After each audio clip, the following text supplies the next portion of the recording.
అన్ని జబ్బులు ప్రాణం మీదకి తెచ్చేవే కానక్కర్లేదు. కొన్ని తీవ్రమైన మానసిక సమస్యలకు కారణమవుతాయి. పిట్యూటరీ గ్రంథి ట్యూమర్ వలన ప్రొలాక్టినోమా వస్తే అది సంతానలేమికి దారితీస్తుంది. ఒక్కోసారి చూపు మందగిస్తుంది. మన కదలికల్లో కీలకమైన మోకాలికి గాయమైతే ఎముకలను కలిపి ఉంచే స్నాయువులు దెబ్బతిన్నాయేమో తెలుసుకోవాలి. చికిత్స చేసి మామూలు స్థితికి తీసుకురావటానికి కాస్త సమయం ఎక్కువ తీసుకున్నా ఓపిక పట్టాల్సిన ప్రాధాన్యత వాటికుంది.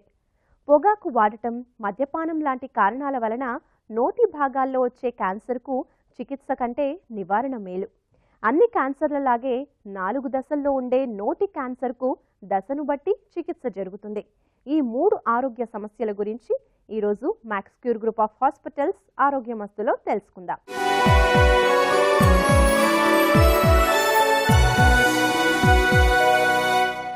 మెదడులో ఉండే పిట్యూటరీ గ్రంథికి పుట్టే క్యాన్సర్ రహిత ట్యూమర్ నుంచి మోతాదుకు మించి ప్రొలాక్టిన్ హార్మోన్ ఉత్పత్తి కావటం వలన వచ్చే సమస్యనే ప్రొలాక్టినోమా అంటారు.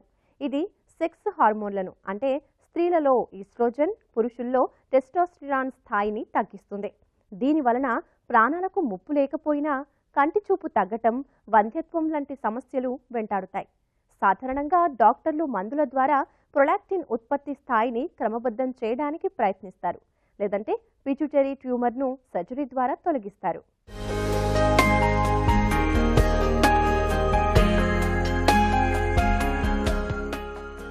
ప్రొలాక్టినోమా వ్యాధి ఉన్నంత మాత్రాన వెంటనే లక్షణాలు కనబడవు. రక్తంలో మరీ ఎక్కువగా ఉన్నప్పుడు, ట్యూమర్ పెద్దదై పక్కనున్న కణజాలం మీద ఒత్తిడి తెచ్చినప్పుడు లక్షణాలు బయటపడతాయి.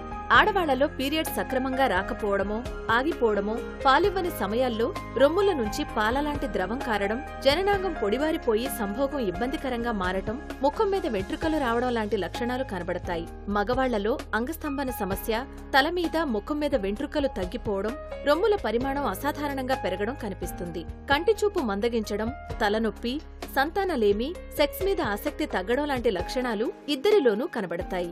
మగవాళ్ల కంటే ఆడవాళ్లలో లక్షణాలు ముందుగా కనబడతాయి. పిట్యూటరీ గ్రంథిలో పెరిగే ప్రొలాక్టినోమా అనే ట్యూమర్ దీనికి కారణం. మందుల వాడకం, ఛాతీకి గాయం కావడం, గర్భధారణ, పాలివ్వడం వంటి కారణాల వలన కూడా ప్రొలాక్టిన్ అధికోత్పత్తి జరగవచ్చు. ప్రొలాక్టినోమా సమస్య సాధారణంగా ఆడవాళ్లలో, అందులోనూ 20 నుంచి 35 ఏళ్ల మధ్య వయసున్న వాళ్లలో కనబడుతుంది. దీనికి వెంటనే తగిన చికిత్స చెయ్యకపోతే కంటి చూపు దెబ్బతినవచ్చు. అదేవిధంగా ప్రొలాక్టినోమా పెరిగిపోయి పిట్యూటరీ గ్రంథి మీద ఒత్తిడితో ఇతర హార్మోన్ల ఉత్పత్తిని ప్రభావితం చేయొచ్చు. దానివలన హైపోథైరాయిడిజం ఏర్పడవచ్చు. ఎదుగుదల సమస్యలు వస్తాయి.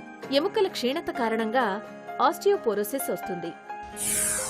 ప్రొలాక్టిన్ అంటే మిల్క్ హార్మోన్ అన్నమాట. ఆడవాళ్లలో మిల్క్ బ్రెస్ట్ నుంచి ఉత్పత్తి కావడానికి ఉపయోగపడేటువంటి ముఖ్యమైనటువంటి హార్మోన్ ప్రొలాక్టిన్.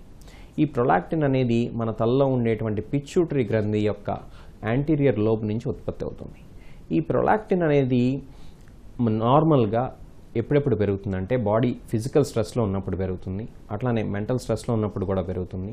ఆడవారు ఎవరైతే ఉన్నారో వాళ్ళు గర్భం దాల్చినప్పుడు పెరుగుతుంది. అట్లానే పిల్లలకి పాలు ఇచ్చేటప్పుడు ఈ యొక్క ప్రొలాక్టిన్ హార్మోన్ కూడా పెరుగుతూ ఉంటుంది. ఇట్లా కాకుండా కొన్ని సందర్భాల్లో ప్రొలాక్టిన్ అనేది దానంతట అదే పెరగకూడదు సందర్భాల్లో కూడా పెరుగుతూ ఉంటుంది. హైపర్ ప్రొలాక్టినిమియాకి ముఖ్యంగా మనం చెప్పుకోవాల్సినటువంటి కారణాలు పిట్యూటరీ ఎడినోమా అనమాట. పిట్యూటరీ ఎడినోమా అంటే పిట్యూటరీ గ్రంథిలో వచ్చేటువంటి చిన్న కణితి. ఈ యొక్క కణితి వల్ల ఏమవుతుందంటే ప్రొలాక్టిన్ హార్మోన్ అనేది ఎక్కువగా ఉత్పత్తి అవుతూ ఉంటుంది. ఇది కాకుండా ఇతరత్ర సమస్యలు కనుక వచ్చినట్లయితే రీనల్ ఇంపైర్మెంట్ అంటే కిడ్నీకి సంబంధించినటువంటి సమస్యలు ఉన్న వాళ్ళలో కూడా ప్రొలాక్టిన్ హార్మోన్ ఎక్స్క్రిషన్ తక్కువైపోయి, అంటే కిడ్నీ ద్వారా ఎక్స్క్రీట్ కావడం తక్కువైపోయి మన శరీరంలో ప్రొలాక్టిన్ హార్మోన్ శాతం పెరుగుతూ ఉంటుంది. మనకు ప్రొలాక్టినోమా ఉన్నట్టు లక్షణాలు కనబడితే రక్త పరీక్షల ద్వారా ప్రొలాక్టిన్ అధికోత్పత్తిని పసిగడతారు. పిట్యూటరీ నియంత్రించే ఇతర హార్మోన్ల స్థాయి సక్రమంగా ఉన్నది లేనిది కూడా తెలుస్తుంది. మెదడుకు ఎంఆర్ఐ స్కాన్ చేయించడం ద్వారా పిట్యూటరీ ట్యూమర్ ఏదైనా ఉందేమో తెలుస్తుంది. కంటి దృష్టిని పరీక్షించడం వలన పిట్యూటరీ ట్యూమర్ ప్రభావం చూపు మీద పడిందేమో తెలుస్తుంది. వ్యాధి నిర్ధారణ జరిగిన తరువాత ముందుగా మందుల ద్వారా నయం చేసే ప్రయత్నం చేస్తారు. అయితే దీనికి కాస్త ఎక్కువ సమయమే పట్టవచ్చు. గర్భిణీల విషయంలో మాత్రం ఈ మందుల వాడకంలో జాగ్రత్తలు అవసరమవుతాయి. కొన్ని మందులు నిలిపివేయాల్సిందిగా డాక్టర్ సూచించవచ్చు. కొన్నిసార్లు మందులు వాడినా ఫలితం కనబడకపోవచ్చు. అలాంటప్పుడు సర్జరీ ద్వారా ట్యూమర్ తొలగించడం ఒక్కటే మార్గం. అయితే ఇది ట్యూమర్ పరిమాణాన్ని బట్టి 2 రకాలుగా ఉంటుంది. చాలా మందిలో ముక్కు రంధ్రం గుండా సర్జరీ చేసి ట్యూమర్ని తొలగిస్తుంటారు. అయితే ట్యూమర్ చాలా పెద్దదిగా ఉన్నప్పుడు, అది పక్కనే ఉన్న మెదడు దాకా పెరిగినప్పుడు మాత్రం పుర్రె ఎగువ భాగాన సర్జరీ చేయక తప్పదు.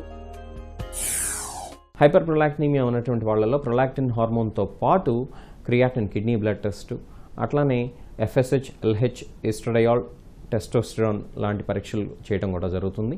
హైపోథైరాయిడిజంని ఎక్స్క్లూడ్ చేసుకుంటాం కోసం అని చెప్పి thyroid hormones TSH, free T4 లాంటి పరీక్షలు కూడా చేసుకోవాల్సినటువంటి అవసరం ఉంటుంది. పిట్యూటరీ ట్యూమర్ని ఎక్స్క్లూడ్ చేసుకోవడం కోసం అని చెప్పి లేదా లోకలైజ్ చేయడం కోసం అని చెప్పి MRI scan of the pituitary యూజువల్గా చేస్తూ ఉంటాం.